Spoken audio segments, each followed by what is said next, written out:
Olá, olá, queridos, como estão? Vamos então finalmente voltar com 7 coisas que você precisa saber porque teve jogo de NFL ou algo parecido com isso. Na última semana a gente teve a intertemporada finalmente acabando e a pré-temporada de vez começando para os 32 times. Então, vamos para os 7 coisas que você precisa saber sobre a semana 1 da pré-temporada. É isso. É isso, não tem mais muito o que falar, né? Começou a pré-temporada da NFL. Tem um vídeo para os membros das disputas de titularidade, tá? Então, você que quer mais conteúdo, assina o Like Plus. E eu não vou focar tanto nisso aqui em vídeos abertos, porque tem outras coisas para a gente falar. Mas, em certa medida, a gente vai mencionar aqui também algumas questões de disputa, sobretudo em Cleveland. Então, vamos juntos. Vinheta na tela e vamos lá. A gente começa falando um pouco sobre quarterbacks calouros.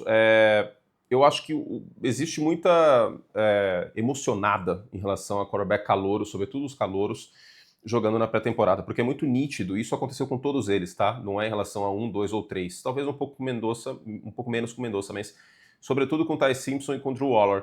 O que a gente viu? A gente viu os técnicos, no caso Pittsburgh, sobretudo Mike McCarthy e o Sean McVay, tentando proteger ao máximo, blindar ao máximo os seus calouros nesse início de jornada. Por quê? Porque se o cara faz o feijão com arroz, aquele feijão com arroz bem temperado, com uma folhinha de louro, refogar o alho e a cebola. Aliás, você que faz arroz papa, uma dica, tem que refogar o arroz, tá? Cebola, alho, frita o arroz ali e tal, e mais ou menos 1 centímetro de água acima do que você tem de arroz na panela. E se você faz esse arroz bem feitinho na pré-temporada, tá tudo bem, o torcedor vai ficar feliz, ninguém vai encher o saco, quem estava criticando na época do draft vai ficar quietinho até a temporada começar, é assim que funciona, os técnicos não são burros. É muito nítido pelo plano de jogo que a gente viu com os Rams e com os Steelers, sobretudo, tirando esses quarterbacks do pocket, dando muitas opções rápidas para eles, que o caso pensado foi de protegê-lo, criar uma narrativa positiva. E não é de hoje isso. Quando o Bo Nix estreou, por exemplo, contra os Packers na pré-temporada, a gente viu a mesma coisa, né? O Sean Payton socando play action, rollouts, passe rápido, tirando o Bo Nix do pocket e deixando uma instrução bem clara, não force nada. Foi exatamente isso que a gente viu com os quarterbacks calouros nesse início. Teve alguns lances bonitos, tal, sobretudo o Fernando Mendoza, aquele passe no meio da marcação em zona aí de Arizona, mas no geral é isso, gente. Calma, é pré-temporada. Vamos falar um pouquinho mais sobre o Drew Waller, falando em quarterbacks calouros nessa pré-temporada. O Drew Waller jogou melhor que o Will Howard. O Will Howard teve alguns passes mais altos que deveria e tudo mais. É mais do que evidente que o objetivo dos Steelers é desenvolver o Drew Waller como, quem sabe, um herdeiro para o Aaron Rodgers na próxima temporada. E o Will Howard, eu acho que é questão de tempo para ficar sobrando nessa história. O Drew Waller teve um desempenho muito bom cuidando da bola. Eu senti um Drew Waller um pouco diferente em relação à mecânica, sobretudo do tronco para cima, mas o trabalho de pés, em alguns momentos, entrelaçando os pés, juntando mais a base do que deveria. Isso é uma Akita ou um caminhão freando? Acho que é um caminhão freando. Mas, no geral, uma partida sólida, muito acima da média do que a gente imaginava do Drew Waller. E se esse tape do Drew Waller na pré-temporada, eu sei que é só pré-temporada, entrasse na equação do tape dele em Penn State, a gente ia olhar e falar, tá, esse é o melhor caso para ele. É óbvio, as defesas na pré-temporada muito mais soft do que o normal, inclusive foi o que aconteceu bastante, né, nesse último jogo, mas o Drew Waller sai dessa partida com um ponto positivo. Continuando, os números são bons, né? Se a gente olhar aqui, o Jeremiah Love teve 11 carregadas para 58 jardas, o que dá 5.3 por carregada, e ainda correu rotas muito bem, inclusive. 3 recepções para 14 jardas, mas teve uma leve torção aí no tornozelo, e o Jeremiah Love, portanto, não está 100% saudável para a continuidade da pré-temporada. Diga-se que esse volume é bem alto, né? 14 toques na bola o Jeremiah Love teve no jogo de pré-temporada da semana 1 da pré-temporada. Eu não teria utilizado tanto assim o meu running back escolha top 5 do draft desse jeito. Agora, o que ficou muito evidente vendo esse jogo, a qualquer momento que o Jeremiah Love encostava na bola, sobretudo correndo, tinha 3, 4 malucos perto dele.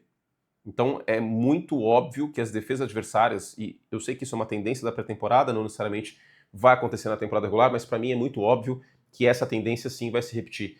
Que na temporada regular a gente vai ver Jeremiah Love Futebol Clube e as defesas pensando bastante no jogo terrestre, quando ele tá com a bola, e não só. A sensação que me passou vendo ele correr com a bola nesse jogo é ele ficando afogado, assim, tipo, ele dava 2 passes e muito afogado, sabe? Duro, viu? É aquele negócio, quando você é um running back acima da média, muito acima da média, e o seu time é muito abaixo da média, complicado dar em alguma coisa no primeiro ano, tá? Eu não concordei com a escolha do Jeremiah Love na época. Eu venho tentando ser um pouco mais maleável com a posição de running back, sobretudo na free agency, dependendo do valor e da porcentagem de dinheiro garantido e tudo mais, como a gente vem falando. Agora, eu vou continuar irredutível quanto a você ter uma bomba de time e você draftar um running back tão alto como é o caso de Arizona com o Jeremiah Love. Quarta coisa que você precisa saber, aos poucos a gente volta também ao ritmo de temporada regular, né? Fazia meses que eu não gravava um 7 coisas que você precisa saber, então eu ainda tô me encontrando aqui no estúdio novo e tudo mais. Quarta coisa que você precisa saber é que o Jackson Dart e o Joe Burrow tomaram senhoras pancadas nesse jogo de pré-temporada, né? O Burrow já logo no início e o Jackson Dart de novo foi pra tenda do Gugu. Parece que todo jogo, ele mesmo falou, né? Todo jogo é uma pancada, ele vai pra tenda médica ser avaliado e tudo mais, então se tem uma coisa que a gente tem que ficar bastante de olho na temporada regular é se o Jackson Dart vai conseguir cuidar do próprio corpo, lembrando que ele não ficou saudável no ano passado, e vai conseguir soltar a bola um pouco mais rápido também na temporada regular, tá? Esse é um ponto de atenção. Malachi Fields teve touchdown nessa partida, calor, o Odell Beckham Jr. foi bastante exaltado, e daqui a pouquinho eu falo sobre 2 linebackers, um deles dos Giants, os 2 da NFC Leste, na sexta pauta, tá? Vou aqui até anotar para eu não esquecer. Mas é isso, tem que se proteger e eu acho engraçado no caso de Cincinnati, inclusive tá no ar o nosso vídeo já, a prévia da temporada do Cincinnati Bengals, né, o Catinguele de Ohio, mas eu acho engraçado que saiu de 8 para 80, 8 de 80 para 8. O Joe Burrow, os titulares principais não jogavam na pré-temporada, aí em setembro o Cincinnati Bengals começava como se fosse um Opala álcool com carburador. Existe Opala com injeção eletrônica? Eu acho que não. Demora para esquentar, né? Aí chegava no final de setembro, já estava aquela questão toda, se vão para os playoffs, quantos times 0-2 foram para os playoffs, quantos times 0-3 foram para os... Vocês sabiam como a banda tocava. Aí o Zac Taylor, já não é de hoje isso, tá? Não é de agora essa mudança. Foi de um ponteiro para o outro, porque aí parou de poupar os titulares para começar a meter o Joe Burrow para jogar na pré-temporada. Assim, eu vou ser muito sincero, eu acho que a questão é mais o training camp do que a pré-temporada. Eu não colocaria meu quarterback titular para jogar pré-temporada, exceção máxima a segunda semana e 2 campanhas, e acabou. Agora, jogar a primeira semana da pré-temporada... No caso do Joe Burrow, com o histórico de lesão que ele tem, que eu tive que colocar o boneco dele no plástico bolha aqui, velho. O torcedor dos Bengals fica pedindo, pelo amor de Deus, curte, não esquece. Não esqueci. Tá desde a mudança aqui no plástico bolha. O band-aid do joelho do Mahomes eu já tirei. Eu tinha colocado um band-aid aqui no joelhinho dele. Enfim, seguindo. Eu havia prometido que eu não ia falar mais de Ty Simpson. E aí eu vou mostrar um bastidor aqui. Eu estava jantando, não estava vendo ao vivo, jantando com a minha esposa num boteco, tomando uma caipirinha. Aí chegou a mensagem de um conhecido narrador, narrou a Copa do Mundo agora há pouco, gosta de falar aí que a pauta tá quente. Abre aspas. Gosta muito de tênis, vocês sabem de que eu tô falando. Abre aspas. Vamos ter que pedir perdão a Ty Simpson? Interrogação. KKK. Aí eu só respondi, nós? Lembrando que eu não estava com tochas na mão, hein? O tempo é senhor da razão. Mas falando sério. Não, eu não acho que ninguém tem que pedir perdão em relação a essa situação ainda, e também não dá para falar que os Rams acertaram, não tinha que pegar o Macaelemo mesmo, papapá, nenhuma coisa nem outra, para ser muito sincero. O Ty Simpson teve 21 de 25, 190 jardas, 2-0. Deixa eu fazer uma conta rápida aqui, porque assim, eu vi de cabeça, eu vi o jogo inteiro eu não vi, tá? Eu peguei a parte do Ty Simpson, tô sendo sincero. Vi todos os passes em corte, mas o jogo inteiro eu não vi. Porque o que importa da pauta é isso, né? 190 dividido por 25, 7,6 jardas por passe. Mas a verdade é que pouquíssimos passes do Ty Simpson foram para mais de 10 jardas no ar nessa partida, tá? Então, assim, calma nós. O mais importante é que ele começar dessa forma, e o Sean McVay não é trouxa, né? Vale a mesma coisa que eu falei para o McCarthy, vale para ele mais cedo no vídeo. O Sean McVay colocou o Ty Simpson para ter a narrativa perfeita. Um monte de passe rápido, não inventa a moda. Aí a parte boa é que o Spagnuolo também mal soltou os cachorros, né? Não foi nada muito complexo na defesa de Kansas City. A defesa de Kansas City bem passiva nesse jogo. e vamos que vamos. E o Ty Simpson virou e falou assim, tá bom, tudo que eu tenho que fazer é não estragar tudo, certo? Certo. Então eu não vou estragar tudo, tá tudo bem. E pelo contrário, teve um desempenho muito limpo, né? 21 de 25, 190 jardas. Agora, teve várias jogadas nessa partida que ele segurou a bola uma barbaridade, porque não tinha nenhuma pressão. Teve jogada que ele ficou 4, 5 segundos com a bola. Então eu não sei se necessariamente é parâmetro, mas fato é um bom início. E fato é também, eu mantenho a minha mesma análise em relação à época do draft. Eu teria feito isso no conforto do meu lar, agora em outro lar, né? Mas no conforto do meu lar eu teria feito isso, ter escolhido o Ty Simpson? Não. Eu entendo os Rams terem feito isso? Eu entendo. É a pior decisão do mundo? Não, não é a pior decisão do mundo, porque é um time que... É um time que foi lá e falou, preciso comer mais alguma coisa no jantar? Não, então vamos gastar dinheiro com a sobremesa. E é isso, e tá tudo bem. Tá? Os Rams, eu não acho que um Mackay Lemon da vida, pelo menos não acho hoje, ia mudar a cotação do dólar. Agora, quem sabe o Ty Simpson, que não é um quarterback ruim, quem sabe, sendo lapidado nesses anos com o Sean McVay, sendo reserva do Stafford, eu sei que ninguém aprende por osmose, né? Já dizia a lendária frase de Mário Marra, que um amigo meu morou na garagem e não virou um carro.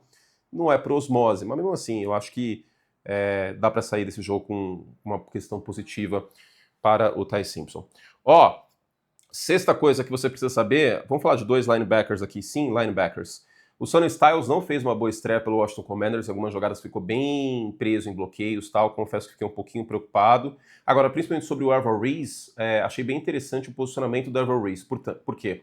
A gente tinha uma dúvida se ele seguiria na toada Micah Parsons, que seria ele jogar mais como um ponta de linha, um pass rusher, um edge rusher, e menos como um off-ball linebacker, o linebacker no meio da defesa, porque o Micah Parsons começou a carreira como um off-ball e virou edge, pelo potencial atlético e tudo mais. No caso dos Giants, até pela multidão de talentos que eles têm para pressionar o quarterback, o Trevor Reese está sendo utilizado pelo John Harbaugh como um off-ball linebacker. Ele está usado no meio da defesa. Teve snap que ele foi para cima do quarterback? Sim. Teve snap que ele ficou em função da defesa terrestre? Sim. Mas teve snap que ele foi marcar o passe, por exemplo, em zona, tá? E o posicionamento, nesse caso, importa muito. Ele não estava na ponta da linha na maior parte das jogadas, ele estava no meio da defesa. Vamos ver como vai continuar isso, se existe uma questão de pensar no Trevor Reese em edge rusher ou se ele vai continuar como off-ball linebacker. Vale lembrar que no college, em Ohio State, ele teve mais snaps como edge do que o Micah Parsons teve. Eu cheguei a mencionar isso na época do draft. Não teve nenhuma jogada de grande impacto, mas eu achei que foi um início bem atlético, bem intenso do Trevor Reese. Eu achei interessante confirmar essa tendência que a gente estava vendo no camp, nas notícias, dele alinhar como linebacker puro, vamos dizer assim. E para terminar, em Atlanta não tem nenhum tipo de conclusão em relação à disputa de quarterback Tua e Michael Penix, mas em Cleveland começa a caminhar para o Deshaun Watson. Foi a primeira partida do Deshaun Watson, que já foi um quarterback bom e espero tenha deixado de ser um péssimo ser humano, embora não tenha boas expectativas depois de tudo que aconteceu. Foi a primeira partida do Deshaun Watson desde 2024, que ele teve uma lesão no Aquiles. E o Todd Monken teceu elogios para ele depois do jogo. Não foi nada extraordinário, mas falou, muito bom vê-lo operar num nível alto, high level, a expressão que ele usa, nível alto, portanto, né? E o Shadow Sanders não foi objeto de elogios ou algo assim, e teve uma interceptação simplesmente medonha nessa partida contra os Bears. Uma bola muito mais alta que deveria, defesa de Chicago em zona, interceptação veio. Eu realmente começo a achar que o Shadow Sanders ele começa a caminhar para uma carreira meio goleiro Edinho, assim, sabe? Para quem não sabe, um dos filhos do Pelé, o Edinho, foi goleiro. E frise-se, nas poucas vezes que o Pelé jogou no gol, ele jogou pra caceta. Procure essa história depois, acho que o Andrei fez aqui no YouTube. E o Edinho era goleiro. O Deion Sanders, cornerback, o Pelé atacante. O Deion Sanders, para mim, é o melhor cornerback da história. O Pelé é o maior jogador de futebol da história. Tem uns tontos aí que acham que é o Messi, mas eu não levo a sério isso aí. Até porque o Messi só existe por causa do Pelé. O futebol só existe do jeito que é por causa do Pelé. Ponto. E aí, o Deion Sanders olhou e falou assim, mas quarterback deve ser mais legal, né? E aí o filho dele foi ser quarterback, mas o Shadow Sanders, eu vou bater nessa mesma tecla, eu cheguei a falar isso aí no ESPN League, lembro até hoje. O Shadow Sanders, ele nada mais é do que o pai dele jogando como quarterback sem ser atlético como o pai. Não tende a dar certo isso. É um erro que ele cometeu, essa interceptação, além de não ter feito grande coisa no jogo. É um erro que, cara, desculpa, um segundo anista não pode ter. Ele não tem mais o benefício da dúvida e tem um Deshaun Watson com um contrato bem gordo ainda, o contrato dele, e o dinheiro vai acabar falando mais alto. Hoje, o meu palpite continua sendo Deshaun Watson titular na semana 1. Garanto que ele será o titular na semana 18? Não.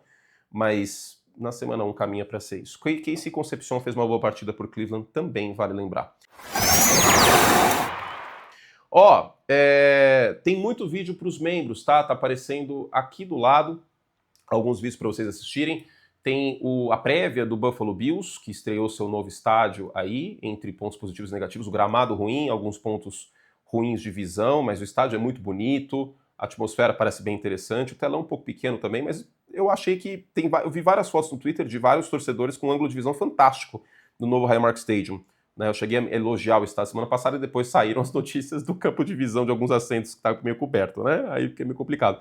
Mas tem a prévia dos Bills, tem a prévia dos Bengals, tem a prévia dos Bears também, é o 32x32 com vários vídeos para vocês e tá aparecendo aqui do meu lado agora, só para os membros. Custa R$8 por mês, venham conosco e tem também o vídeo, ainda nessa segunda no ar, de batalhas de disputa de titularidade, não só de quarterback, mas em outras posições, até left guard em Buffalo eu coloquei, tá? Então assistam esses vídeos porque tá bem legal. Um beijo carinhoso e se você quer mais NFL, na quinta-feira tem Texans e Raiders. A gente tá nessa no Sport TV 2 com o EV a partir das 9. Domingo tem Seahawks e Titans, também mais um jogo aí no Sport TV 2. Estou nessa com o Breno Monsef, tá bom? Beijo carinhoso, fizemos o que podíamos e até a próxima. Tchau.